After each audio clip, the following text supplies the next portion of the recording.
Pines के जंगल, पहाड़ियां और पीछे एक गहरी लेक थी। वो घर रिचर्ड नाम के एक बूढ़े आदमी का था। एक दिन वहां जब एक पोस्टमैन गया तो रिचर्ड का घर खुला पड़ा था। पोस्टमैन रिचर्ड का नाम पुकारते हुए अंदर घुसा तो उसने देखा कि रिचर्ड वहां था ही नहीं। पूरा घर खाली था। रिचर्ड कुछ दिनों से मिसिंग था। जब ये बात पुलिस को पता चली तो उन्होंने पूरी प्रॉपर्टी, आसपास के लेक और जंगल में उसे बहुत ढूंढा, लेकिन वो कहीं नहीं मिला। कुछ दिनों बाद रिचर्ड को डेड डिक्लेयर कर दिया गया और वो घर उसकी ग्रैंड डॉटर मिया के नाम हो गया। मिया 25 साल की थी और लॉस एंजलिस में रहती थी। ये खबर सुनते ही वो उस टाउन में आ गई। उसका प्लान बहुत सिंपल था, घर साफ करना, सारे डॉक्यूमेंट्स देखना और प्रॉपर्टी बेचकर वापस लौट जाना।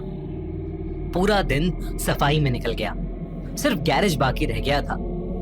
गैरेज के अंदर पुराने टूल्स, फिशिंग गियर, लकड़ी के क्रेट्स और लोहे की शेल्व्स रखी थीं।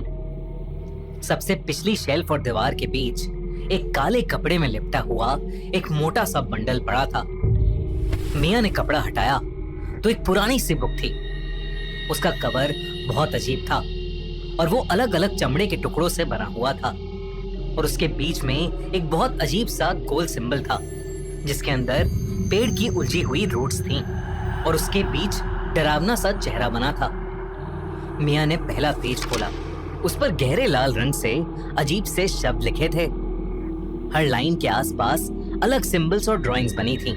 कहीं उल्टे पेड़, कहीं धुंध से निकलते हुए लंबे मॉन्स्टर्स जिनके डरावने लंबे दांत वाले चेहरे थे, कई आंखों जैसे अजीब से सिंबल्स जो देखते ही लगता था कि वो कागज के अंदर से उसे देख रहे हो। तभी उसकी नजर वहां लिखे कुछ शब्दों पर पड़ी, जिन्हें देखते ही वो उन शब्दों को अपने आप पढ़ने लगी। आखिरी शब्द उसके होठों से निकलते ही उसे अपने दाएं हाथ की उंगलियों में एक तेज जलन महसूस हुई। उसने झटके से बुक बंद कर दी। अचानक बाहर आसमान का रंग काला पड़ गया और जोरों की हवा चलने लगी। पाइन के पेड़ एक डायरेक्शन में झुक गए थे। पास के लेक में बहुत तेज लहरें उठने लगी। मिया ने बाहर देखा तो ढेर सारे काले कौवे फार्म हाउस के ऊपर चक्कर काट रहे थे। तभी मिया ने अपने हाथ को देखा। उसकी उंगलियों के बीच एक पतली सी काली लाइन उभर आई थी। वो जलने के निशान जैसी नहीं लग रही थी, बल्कि किसी पेड़ की जड़ों की तरह स्किन के नीचे फैलती हुई महसूस हो रही थी। दोस्तों, क्या बुक्स इविल हो सकती हैं? एक ऐसे ही कर्स बुक और रातों की नींद उड़ा देने वाली डीमंस की कहानी मिलेगी आपको सोनी पिक्चर्स की नई horror film evil dead burn में। अपने फियोंसे की मौत के बाद एलिस उसके परिवार के फार्म हाउस पहुंचती है, लेकिन वहां उसे एक बहुत ही creepy book of the dead मिलती है, जिसमें लिखे हुए वर्ड्स पढ़ने के बाद वो एक एशियंट डिमोनिक एंटिटी को जगा देती है और वो एंटिटी धीरे धीरे पूरे घर को एक लिविंग हेल बना देती है। क्या होगा एलिस का? क्या एलिस उस एशियंट एंटिटी से बच पाएगी? ये जानने के लिए देखिए इविल डेड बर्न 10 जुलाई को थिएटर्स में रिलीज हो रही है, तो इस हॉरर थ्रिलर को बिल्कुल भी मिस मत करना। उसने घबराकर बुक को दोबारा कैनवस में लपेटा और शेल्फ के पीछे रख दिया। गैरेज का दरवाजा बंद किया और सीधा ऊपर वाले बेडरूम के अंदर आ गई। कुछ देर में बाहर का मौसम फिर से बिल्कुल नॉर्मल हो गया था। अब आसमान साफ था, लेक का पानी दोबारा शांत हो गया था और कौवे भी जा चुके थे। पर मिया के हाथ पर वो गहरी लाइंस अब भी वहीं थीं। पूरा दिन काम करने के बाद उसके शरीर में बिल्कुल ताकत नहीं बची थी, तो वो कुछ देर के लिए घर में ही सो गई। पर कुछ ही देर में मिया की नींद एक जोर की चीख से टूटी। एक आदमी मदद के लिए चिल्ला रहा था। वो आवाज नीचे ड्राइंग रूम से आ रही थी। मिया धीरे धीरे सीढ़ियां उतरने लगी, लेकिन ड्राइंग रूम में पहुंचते ही उसके कदम वहीं रुक गए। डाइनिंग टेबल पर वही पुरानी बुक रखी थी और उसके पास उसके ग्रैंडफादर रिचर्ड बैठे थे और वो मदद के लिए चिल्ला रहे थे। उनका चेहरा बेहद दुबला पतला और कमजोर लग रहा था। कपड़ों पर गीली मिट्टी लगी हुई थी और आंखों के नीचे गहरे काले दाग थे। मियाँ अपने दादा को देखकर शॉक थी, लेकिन उससे भी ज्यादा हैरान वो उनकी बीमार हालत देखकर थी। मियाँ ने कांपते हुए रिचर्ड को शांत किया और उन्हें पानी पिलाया।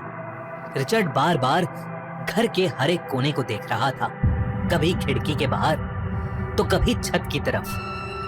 कुछ देर तक रिचर्ड कुछ बोल ही नहीं पाया, वो सिर्फ अपनी सांसें संभालता रहा। फिर उसने बताना शुरू किया कि कई साल पहले जब उसने ये घर खरीदा था तो उसे ये बुक एक शेल्फ के पीछे दबी हुई मिली थी, जिसे खोलते ही वो उसे पढ़ने लगा।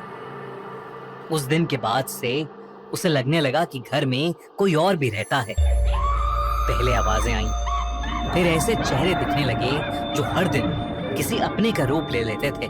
रिचर्ड ने बताया कि उस बुक में बहुत ही इविल और खूंखार एशियंट एंटिटी की आत्मा है और उसी के डर की वजह से रिचर्ड घर छोड़कर चला गया था। वो जंगल में लेक के किनारे पुराने केबिन्स में छुपकर रहता रहा, लेकिन जब उसने शाम को वो तेज तूफान और कौओं का झुंड देखा, उसे समझ आ गया कि सब कुछ दोबारा शुरू हो चुका है। इसलिए वो मियाँ को बचाने वापस आया। रिचर्ड की बात खत्म भी नहीं हुई थी कि रिचर्ड की नजर सीधा किचन की खिड़की के बाहर गई। जब मियाँ ने वहां देखा तो उसे ऐसा लगा कि जैसे जंगल के अंधेरे में खड़ी कोई लड़की उसे देख रही है। उसका पूरा चेहरा जला हुआ था। उसे देखते ही मियाँ की रूह कांप गई और तभी अचानक रिचर्ड का चेहरा अपने आप बदलने लगा। उसकी गर्दन की नसें उभर आईं और काली पड़ने लगी। उसकी आंखें एकदम सफेद हो गईं और वो बहुत गुस्से में आ गया, जैसे किसी आत्मा ने उसे पोजेस कर लिया हो। डाइनिंग टेबल पर रखी वही बुक अपने आप खुल चुकी थी। किसी हवा के बिना उस बुक के पेजेस अपने आप पलट रहे थे। हर नया पेज खुलते ही लकड़ी की दीवारों पर वैसे ही गोल निशान आने लगे जैसे मियाँ ने पहली बार उसके कवर पर देखे थे। तभी फायरप्लेस के अंदर बुझी राख अपने आप जलने लगी।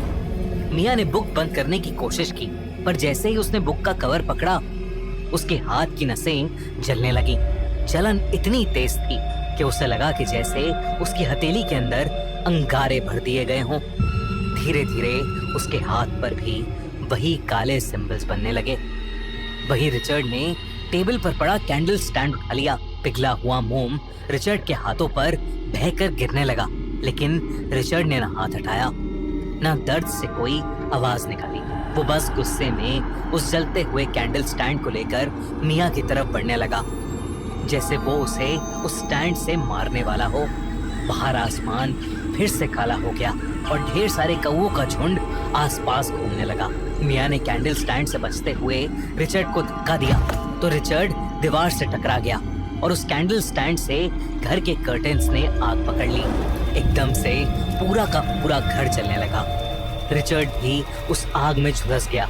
मियाँ किचन की खिड़की से बाहर जंगल में निकलने की कोशिश कर रही थी, जहाँ वो जली हुई लड़की खड़ी थी, लेकिन खिड़की खोलते हुए उसने देखा वो लड़की कोई और नहीं, खुद मियाँ है। और तभी आग की लपटों ने मियाँ को भी घेर लिया।